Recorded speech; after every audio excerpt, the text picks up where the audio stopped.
જય શ્રી રામ. જરા એક એવા દ્રશ્યની કલ્પના કરીએ જેની માત્ર કલ્પના જ રૂવાડા ઊભા કરી દે તેવી છે. હા, ચોક્કસ. વિચારો, એક નાનકડું બાળક જે હજુ માંડ ચાલતા શીખ્યું છે, તે સવારના સમયે આકાશમાં ચમકતા વિશાળ સૂર્યને જુએ છે. અને એની આંખોમાં તો સૂર્ય સૂર્ય છે જ નહીં. બિલકુલ. એ બાળકની નિર્દોષ અને કુતૂહલ ભરેલી આંખોમાં એ કોઈ ધગધગતો વાયુનો ગોળો નથી, પણ એક મીઠું, પાકું અને લાલછટક ફળ છે. હા, સાવ નિર્દોષ વિચાર. અને એ ફળને ખાવાની અત્યંત નિર્દોષ ઈચ્છાથી એ નાનકડું બાળક જમીન પરથી સીધો અંતરિક્ષ તરફ એક પ્રચંડ કૂદકો મારે છે. અરે વાહ, આ વિચાર જ કેટલો અદ્ભુત છે. એટલે આ કોઈ સામાન્ય બાળકની રમત નથી. આ એક એવી ક્ષણ છે જેણે એ સમયે સમગ્ર બ્રહ્માંડના નિયમોને, ગુરુત્વાકર્ષણને અને સમયના ચક્રને થોડા સમય માટે થંભાવી દીધું હતું. હા, દેવતાઓ પણ આશ્ચર્યમાં પડી ગયા હતા કે આ કેવું અસ્તિત્વ છે જેની એક છલાંગમાં આખા સૌરમંડળને આંબી જવાની તાકાત છે. સાચી વાત છે. ખરેખર એ દ્રશ્યની માત્ર કલ્પના જ આપણને એક અત્યંત શક્તિશાળી, અણધારી ઊર્જાનો અહેસાસ કરાવે છે. અહીં સૌથી રોમાંચક વાત એ છે કે એ બાળકની નિર્ભયતા કોઈ ગણતરી પર આધારિત નહોતી. એ કોઈ પ્લાનિંગ નહોતું. બિલકુલ નહીં. તે બ્રહ્માંડના તમામ ભૌતિક નિયમોથી પર હતી. સૂર્ય તરફની એ છલાંગ માત્ર એક કથા નથી, પણ તે દર્શાવે છે કે જ્યારે ઈચ્છાશક્તિ સંપૂર્ણપણે શુદ્ધ અને નિર્ભય હોય, ત્યારે અશક્ય લાગતી વસ્તુઓ પણ શક્ય બની જાય છે. સાવ સાચી વાત.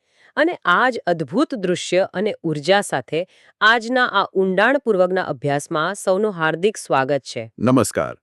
આજે આપણે કોઈ સામાન્ય વિષય પર વાત નથી કરવાના. આજે આપણે ભગવાન હનુમાનના જન્મ, તેમના અસીમ પ્રભાવ અને તેમના જીવનના એવા પાસાઓ પર ઊંડો પ્રકાશ પાડવાના છીએ જે કદાચ રોજબરોજના જીવનમાં માત્ર એક વાર્તા બનીને રહી ગયા છે. હા, મોટે ભાગે લોકો ખાલી કથા જ સાંભળતા હોય છે. બરાબર. એટલે આજનો આપણો ઉદ્દેશ માત્ર કથાઓ સાંભળવાનો નથી, પરંતુ હનુમાન જન્મોત્સવ પાછળના વિજ્ઞાન, મનોવિજ્ઞાન અને શક્તિના સાચા સ્વરૂપને સમજવાનો છે. આપણે એ જાણવાનો પ્રયાસ કરીશું કે આ ઊર્જા આજે પણ શા માટે એટલી જ પ્રસ્તુત છે. તો ચાલો આ સફરની શરૂઆત કરીએ. ચોક્કસ. જુઓ, આ તહેવારને માત્ર એક કેલેન્ડરમાં આવતા ધાર્મિક દિવસ તરીકે જોવો એ બહુ નાની અને સીમિત વાત ગણાશે. હનુમાન જન્મોત્સવ એ ખરેખર શક્તિ, નિર્ભયતા અને સૌથી વિશેષ તો નિસ્વાર્થ સેવાના પ્રતીક સમાન એક મહાન ચેતનાનો ઉત્સવ છે. અહીં નોંધવા જેવી અત્યંત રસપ્રદ વાત એ છે કે આ કોઈ સામાન્ય સમયકાળની વાત નથી. અચ્છા. હા, આ વાત છે ત્રેતાયુગની. ગ્રંથોમાં ઉલ્લેખ છે કે તેમનો જન્મ ત્રેતાયુગના મેષ લગ્ન અને ચૈત્ર માસની પૂર્ણિમાના પવિત્ર દિવસે થયો હતો. આ ચોક્કસ ગ્રહોની સ્થિતિમાં જે ઊર્જાનો પૃથ્વી પર સંચાર થયો હતો, તે ઊર્જા આજના આધુનિક યુગ સુધી બિલકુલ અકબંધ રહી છે. એક મિનિટ. અહીં હું થોડો રોકવા માંગીશ. તમે મેષ લગ્ન એટલે કે એરીઝ એસેન્ડન્ટની વાત કરી. હા જી. જ્યોતિષની દૃષ્ટિએ જોઈએ તો મેષ રાશિ એ અગ્નિ તત્વની રાશિ છે, ખરું ને? બિલકુલ સાચું. તો શું આ ચોક્કસ ગ્રહ દશા અને હનુમાનજીની એ પ્રચંડ અગ્નિ જેવી ઊર્જા વચ્ચે કોઈ સીધો સંબંધ છે? મતલબ કે શું આ બધું પહેલેથી જ કોઈ ચોક્કસ હેતુ માટે ગોઠવાયેલું હતું? આ ખૂબ જ સચોટ નિરીક્ષણ છે તમારું. હા, આ કોઈ સામાન્ય સંયોગ ન હતો. મેષ રાશિ એ રાશિચક્રની સૌથી પહેલી રાશિ છે. બરાબર. તે શરૂઆત, પહેલ અને શુદ્ધ અગ્નિ તત્વનું પ્રતીક છે. તેનો સ્વામી મંગળ છે, જે સાહસ અને શૌર્યનો ગ્રહ છે. જ્યારે આપણે મેષ લગ્નમાં જન્મની વાત કરીએ છીએ, ત્યારે તે એક એવી ચેતનાનો સંકેત આપે છે જે અત્યંત ગતિશીલ છે. હા, એટલે એ જન્મજાત યોદ્ધાની ઊર્જા છે. હા, જેમાં અન્યાય સામે લડવાની જન્મજાત આગ છે અને જે કોઈ પણ કાર્યની શરૂઆત કરવામાં ક્યારેય ખચકાતી નથી. અને વળી મેષ રાશિમાં સૂર્ય ઉચ્ચનો હોય છે. ઓહો, હવે સમજાયું. હા, આ જ કારણ છે કે સૂર્ય સાથે તેમનો આટલો ઘેરો સંબંધ છે અને પાછળથી સૂર્યદેવ જ તેમના ગુરુ બને છે. આ બધું જ બ્રહ્માંડના એક ખૂબ જ ચોક્કસ ગણિતનો હિસ્સો હતો. વાહ, આ રીતે તો મેં ક્યારેય વિચાર્યું જ નહોતું. મતલબ કે સમયની એ ચોક્કસ ક્ષણે બ્રહ્માંડ એક મહાન ઊર્જાને ધારણ કરવા માટે તૈયાર થઈ રહ્યું હતું. એકદમ સાચું. ચલો આ કથાના પાયા તરફ જઈએ, કારણ કે તે પણ એટલો જ રસપ્રદ છે. આપણે અંજના માતા અને વાનરરાજ કેસરીની વાત કરવી જ પડે. હા, એમની તપસ્યા વિના શક્ય જ નહોતું. બરાબર. એવો ઉલ્લેખ છે કે તેઓએ સંતાન પ્રાપ્તિ માટે પૂરા 12 વર્ષ સુધી કઠોર તપસ્યા કરી હતી. આજના ઝડપી સમયમાં જ્યારે કોઈ પરિણામ માટે 12 દિવસ કે 12 કલાક પણ રાહ જોવી અઘરી લાગે છે, ત્યારે 12 વર્ષની અખૂટ શ્રદ્ધા વિચારતા કરી મૂકે છે. પણ આટલો લાંબો સમય કેમ? આ સમજવા જેવો મુદ્દો છે. જુઓ, 12 વર્ષનો સમયગાળો એ ભારતીય દર્શનમાં એક તપ અથવા એક સંપૂર્ણ ચક્ર માનવામાં આવે છે. હા, જ્યારે કોઈ સામાન્ય જીવને જન્મ આપવાનો હોય ત્યારે પ્રક્રિયા સામાન્ય હોય છે, પરંતુ જ્યારે આખા બ્રહ્માંડની એક સૌથી શક્તિશાળી ચેતના ભગવાન શિવના અંશને પૃથ્વી પર અવતરવું હોય ત્યારે તે ઊર્જાને ધારણ કરવા માટેનું પાત્ર એટલે કે માતાનું શરીર. બિલકુલ માતાનું શરીર અને મન પણ એટલું જ સક્ષમ અને શુદ્ધ હોવું જોઈએ. જો પાત્ર કાચું હોય તો તે આટલી પ્રચંડ ઊર્જાને સહી ન શકે. સાચી વાત છે. એટલે 12 વર્ષની તપસ્યા એ અંજના માતાના શરીર અને ચેતનાને એ દિવ્ય ઊર્જા ગ્રહણ કરવા માટે તૈયાર કરવાની એક પ્રક્રિયા હતી. આ વાત એકદમ તાર્કિક લાગે છે. આખું દ્રશ્ય એવું લાગે છે જાણે કોઈ મહાન ઓર્કેસ્ટ્રામાં સિમ્ફનીની રચના થઈ રહી હોય. હા, બધું જ એકસાથે ગોઠવાઈ રહ્યું હતું. અને આ સિમ્ફનીનો સૌથી અદ્ભુત વળાંક ત્યારે આવે છે જ્યારે આપણે અયોધ્યા તરફ નજર કરીએ છીએ. હા, પુત્રકામેષ્ઠી યજ્ઞની વાત કરો છો ને? હા, બિલકુલ. એક તરફ પર્વતોમાં અંજના માતાની 12 વર્ષની તપસ્યા ચરમસીમા પર છે અને બીજી તરફ અયોધ્યામાં રાજા દશરથનો પુત્રકામેષ્ઠી યજ્ઞ ચાલી રહ્યો છે. આ બંને ઘટનાઓ ભૌગોલિક રીતે એકબીજાથી સાવ અલગ અને દૂર છે. સાવ વિરુદ્ધ દિશામાં. પણ યજ્ઞ પૂર્ણ થાય છે. અગ્નિદેવ પ્રસાદ સ્વરૂપે પાયસમ એટલે કે દિવ્ય ખીર આપે છે. કૌશલ્યા, સુમિત્રા અને કૈકેયીને તે વહેંચાય છે. અને અચાનક એક પક્ષી એ પ્રસાદનો એક નાનકડો અંશ પોતાની ચાંચમાં લઈને આકાશમાં ઉડે છે. હા. અને પછી આવે છે પવનદેવ, વાયુદેવ. તે પક્ષી પાસેથી એ પ્રસાદનો અંશ સીધો અંજના માતાના હાથમાં પહોંચાડે છે. આખી ઘટના બ્રહ્માંડની પારસ્પરિક કડીઓનું ઉત્તમ ઉદાહરણ છે. આ દર્શાવે છે કે જ્યારે કોઈ દિવ્ય કાર્ય થવાનું હોય છે ત્યારે પ્રકૃતિના તમામ તત્વો અગ્નિ, પવન, પક્ષીઓ, માનવો બધા જ એક અદૃશ્ય દોરીથી બંધાઈને કામ કરે છે. પણ અહીં એક પ્રશ્ન થાય કે આખી પ્રક્રિયામાં માધ્યમ તરીકે પવનદેવ એટલે કે વાયુની જ પસંદગી કેમ થઈ? કોઈ બીજું તત્વ કેમ નહીં? આ ખૂબ જ ઊંડો અને મનોવૈજ્ઞાનિક પ્રશ્ન છે. વાયુ એટલે કે પવન એ આખી પૃથ્વી પર એકમાત્ર એવું તત્વ છે જે દરેક જીવને જોડે છે. શ્વાસ મારફતે, ખરું ને? સાવ સાચું. શ્વાસ વિના કોઈ જીવન શક્ય નથી. વાયુ એ પ્રાણ છે. ભગવાન રામ એ પરમ સત્ય છે અને હનુમાનજી એ સત્ય સુધી પહોંચાડતો પ્રાણ છે. અરે વાહ! આપણા શરીરમાં પણ જ્યારે પ્રાણાયામ દ્વારા શ્વાસ પર કાબૂ મેળવીએ છીએ ત્યારે મન શાંત થાય છે અને અંદરની સાચી શક્તિ જાગૃત થાય છે. પવનદેવ દ્વારા પ્રસાદ પહોંચાડવો એ પ્રતીક છે કે આવનારું અસ્તિત્વ માત્ર બળવાન નહીં હોય પરંતુ તે આખા જગત માટે ભક્તિનો શ્વાસ બની રહેશે. હનુમાનજી પ્રાણવાયુ છે જે નિરંતર રામ નામનો શ્વાસ લે છે. અદ્ભુત વિશ્લેષણ. શ્વાસ અને ભક્તિ વચ્ચેનો આ સંબંધ ખરેખર રોમાંચક છે. અને આ જ કારણ હોઈ શકે કે તેમનો પ્રભાવ કોઈ એક દિશા, પ્રદેશ કે સંપ્રદાય પૂરતો સીમિત નથી રહ્યો. બિલકુલ. આખા ભારતમાં આ ઉત્સવ અલગ અલગ રીતે મનાવાય છે. હા, આપણે જોઈએ છીએ કે ભારતભરમાં આ ઉત્સવની ભૌગોલિક વિવિધતા કેટલી વિશાળ છે. ઉત્તર ભારત, મહારાષ્ટ્ર કે ગુજરાતમાં ચૈત્ર પૂર્ણિમાના દિવસે આ પર્વ મનાવાય છે. પણ જો દક્ષિણ તરફ જઈએ તો તેલુગુ રાજ્યોમાં આ ઉત્સવ વૈશાખ માસમાં ઉજવાય છે. કર્ણાટકમાં માર્ગશીર્ષ માસમાં અને ઓડિશામાં પાણા સંક્રાંતિના દિવસે ઉજવણી થાય છે. અહીં એક મૂંઝવણ ઊભી થાય છે. જો જન્મ કોઈ એક ઐતિહાસિક દિવસે થયો હોય તો આખા દેશમાં અલગ અલગ તારીખો અને મહિનાઓ કેમ? શું આનાથી કોઈ ગેરસમજ નથી ઊભી થતી? સામાન્ય રીતે જોતા આ એક ગેરસમજ લાગી શકે, પણ જો તેની પાછળનું વિજ્ઞાન અને સાંસ્કૃતિક ઇતિહાસ સમજીએ તો આ ખૂબ જ સ્પષ્ટ થઈ જાય છે. અચ્છા, કઈ રીતે? જો ભારતમાં પ્રાચીન કાળથી સમયની ગણતરી માટે અલગ અલગ પંચાંગો વપરાય છે. મુખ્યત્વે 2 પ્રણાલીઓ છે. પૂર્ણિમાંત એટલે કે જ્યાં મહિનો પૂનમથી પૂરો થાય છે અને અમાવસ્યાંત એટલે કે જ્યાં મહિનો અમાસથી પૂરો થાય છે. બરાબર. આ ઉપરાંત સૌર કેલેન્ડર અને ચંદ્ર કેલેન્ડરના ગણિત પણ અલગ હોય છે.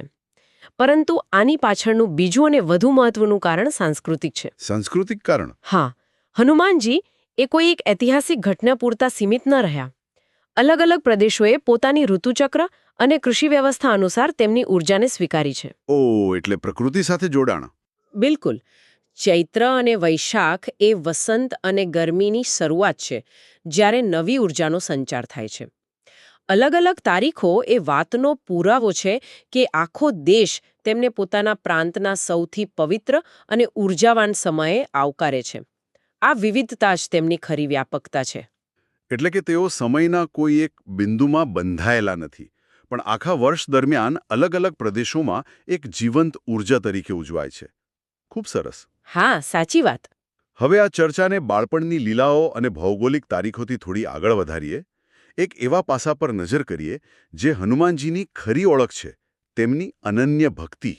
હા, ભક્તિ વિના તો એમનું વર્ણન જ અધૂરું છે. રામાયણમાં લંકાદહન હોય કે પર્વત ઉઠાવવાની વાત, બધું જ આપણે જાણીએ છીએ. પણ મને એક પ્રસંગ હંમેશા ખૂબ જ રસપ્રદ અને થોડો રમૂજી પણ લાગે છે. સીતા માતા અને સિંદૂરવાળો પ્રસંગ. અરે હા, તે પ્રસંગ ભક્તિ અને નિર્દોષતાની પરાકાષ્ઠા છે. સાવ સાચી વાત. કથા કંઈક એવી છે કે એક દિવસ હનુમાનજી જુએ છે કે સીતા માતા પોતાના સેંથામાં લાલ રંગનું સિંદૂર લગાવી રહ્યા છે. હા, એમને તો બધું જાણવું જ હોય. બિલકુલ. ત્યારે સીતા માતા ખૂબ જ પ્રેમથી સમજાવે છે કે આ સિંદૂર લગાવવાથી તેમના સ્વામી એટલે કે રામજીનું આયુષ્ય લાંબુ થાય છે, તેમને પ્રસન્નતા મળે છે અને તેમની રક્ષા થાય છે. અને પછી જે થાય છે એ તો... હા, બસ આટલું સાંભળતા જ હનુમાનજીના મગજમાં એક જબરદસ્ત ગણિત ચાલે છે. તે વિચારે છે કે જો એક ચપટીક સિંદૂરથી મારા પ્રભુનું આયુષ્ય વધતું હોય, તો જો હું આખા શરીર પર સિંદૂર લગાવી દઉં તો? હા, સીધો અને સરળ તર્ક. અને તેઓ પોતાના આખા શરીર પર માથાથી લઈને પગ સુધી સિંદૂર ચોપડીને સીધા રાજસભામાં પહોંચી જાય છે. આજના સમયમાં વિચારીએ તો જાણે કોઈ વ્યક્તિ આખા શરીરે લાલ રંગ ચોપડીને કોઈ મહત્વની કોર્પોરેટ મીટિંગમાં પહોંચી જાય. સાવ સાચું. કોઈ પણ માણસ હસી જ પડે. આ દૃશ્ય જ કેટલું રમૂજી છે. સભામાં બેઠેલા લોકો તો હસી હસીને બેવડ વળી ગયા છે. ચોક્કસ. સભા માટે એ એક હાસ્યાસ્પદ દ્રશ્ય જ હતું. પણ જ્યારે ભગવાન રામે એ સિંદૂર પાછળનો હેતુ પૂછ્યો અને હનુમાનજીનો અતૂટ પ્રેમ જોયો, ત્યારે રામ ભાવવિભોર થઈ ગયા. સમાજની નજરમાં જે મૂર્ખામી હતી, તે ભગવાનની નજરમાં શુદ્ધ સમર્પણ હતું. પણ અહીં મને એક બહુ મોટો વિરોધાભાસ દેખાય છે. કેવો વિરોધાભાસ? આપણે કહીએ છીએ કે તેમનો પોતાનો કોઈ અહંકાર ન હતો. તેઓ સમર્પિત હતા. પણ જરા વિચારો, સૂર્યને પકડવા કૂદી જવું, એકલા હાથે આખો સમુદ્ર પાર કરી જવો, રાવણની ભરી સભામાં જઈને તેને મોડામોડ પડકારવો, આખી લંકા સળગાવી દેવી અને આખો હિમાલયનો પર્વત ઉચકી લાવો. શું આ બધું કોઈ અહંકાર વિના શક્ય છે? સામાન્ય રીતે આવું પરાક્રમ કરનાર વ્યક્તિમાં તો ગજબનો ઈગો હોય કે જુઓ મેં શું કરી બતાવ્યું. હા, એ સ્વાભાવિક છે. તો પછી આ પ્રચંડ આત્મવિશ્વાસ અને અહંકાર વચ્ચેની ભેદરેખા ક્યાં છે? આપણે કઈ રીતે કહી શકીએ કે તેઓ અહંકાર શૂન્ય હતા? આ અત્યાર સુધીનો સૌથી શ્રેષ્ઠ અને ઊંડો પ્રશ્ન છે. આત્મવિશ્વાસ અને અહંકાર વચ્ચેની ભેદરેખા સમજવા માટે આપણે એક બહુ જ સરળ ઉદાહરણ લઈએ. ચોક્કસ, જણાવો. ધારો કે એક બૃહદદર્શક કાચ એટલે કે મેગ્નિફાઇંગ ગ્લાસ છે. બરાબર. જ્યારે સૂર્યના કિરણો સીધા જમીન પર પડે છે, ત્યારે તે વિખરાયેલા હોય છે. તે માત્ર પ્રકાશ આપે છે. આપણો અહંકાર એ વિખરાયેલા પ્રકાશ જેવો છે, જે અલગ અલગ ઈચ્છાઓમાં વહેંચાયેલો છે. એટલે આપણું મન ભટકતું હોય છે. સાચી વાત. પરંતુ જ્યારે તમે એ મેગ્નિફાઇંગ ગ્લાસ વચ્ચે મૂકો છો, ત્યારે તે બધા જ કિરણોને એક જ બિંદુ પર કેન્દ્રિત કરે છે. અને એ કેન્દ્રિત પ્રકાશ એટલો શક્તિશાળી બને છે કે તે આગ પેદા કરી શકે છે. ઓહ, એટલે એકાગ્રતાની શક્તિ. બિલકુલ. હનુમાનજીએ પોતાનો અહંકાર નષ્ટ નહોતો કર્યો, પરંતુ તેમણે પોતાના અહંકાર અને પોતાની તમામ શક્તિઓને માત્ર એક જ બિંદુ એટલે કે ભગવાન રામ પર કેન્દ્રિત કરી દીધી હતી. અરે વાહ! અહંકાર ત્યારે ખરાબ છે જ્યારે તે પોતાના સ્વાર્થ માટે હોય કે હું મહાન છું. પણ જ્યારે શક્તિ કોઈ ઉચ્ચ હેતુ, કોઈ પરમ સત્યની સેવા માટે હોય, ત્યારે તે આત્મવિશ્વાસ બની જાય છે. રાવણ પાસે પણ શક્તિ હતી, પણ તે શક્તિ પાછળનો હેતુ તેનો પોતાનો અહંકાર હતો, જેણે તેનો વિનાશ કર્યો.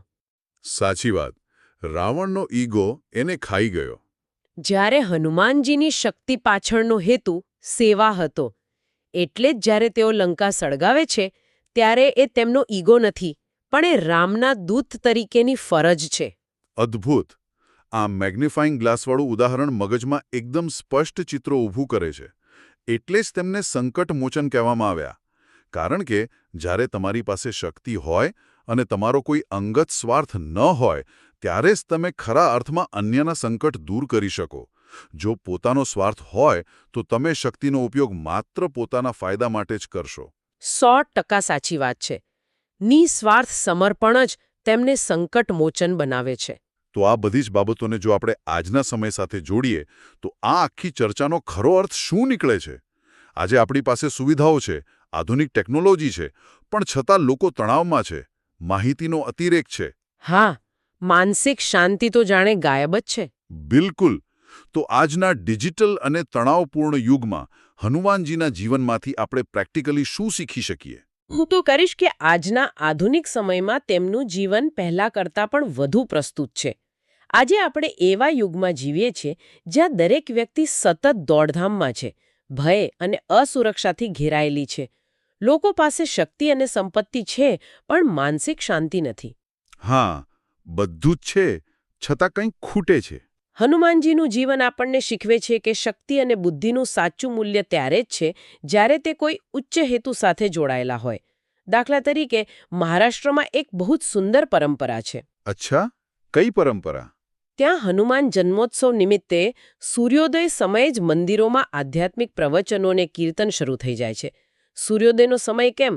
કારણ કે એવું મનાય છે કે તેમનો જન્મ સૂર્યોદય વખતે થયો હતો. બરાબર. પણ મનોવૈજ્ઞાનિક રીતે જોઈએ તો સવારની એ શાંતિમાં જ્યારે દુનિયા જાગે અને તમારા મગજ પર માહિતીનો મારો ચલાવે તે પહેલાં તમે તમારા મનને શ્રદ્ધા અને શક્તિથી ભરી લો છો. વાહ! આ તો એકદમ પ્રેક્ટિકલ માઇન્ડફુલનેસ છે. બિલકુલ. તે જ રીતે દક્ષિણમાં ખાસ કરીને તેલુગુ રાજ્યોમાં 41 દિવસ ચાલતો ઉત્સવ એટલે કે મંડલ દીક્ષા હોય છે. હા, મેં સાંભળ્યું છે એના વિશે. એમાં નિયમો બહુ કડક હોય છે ને? હા, 41 દિવસ સુધી જમીન પર સૂવું, સાદું ભોજન લેવું અને સતત શ્રદ્ધાનું પાલન કરવું. વિજ્ઞાન પણ કહે છે કે કોઈ નવી આદત પાડવા કે મગજને રીવાયર કરવા માટે ઓછામાં ઓછા 21થી 40 દિવસનો સમય લાગે છે.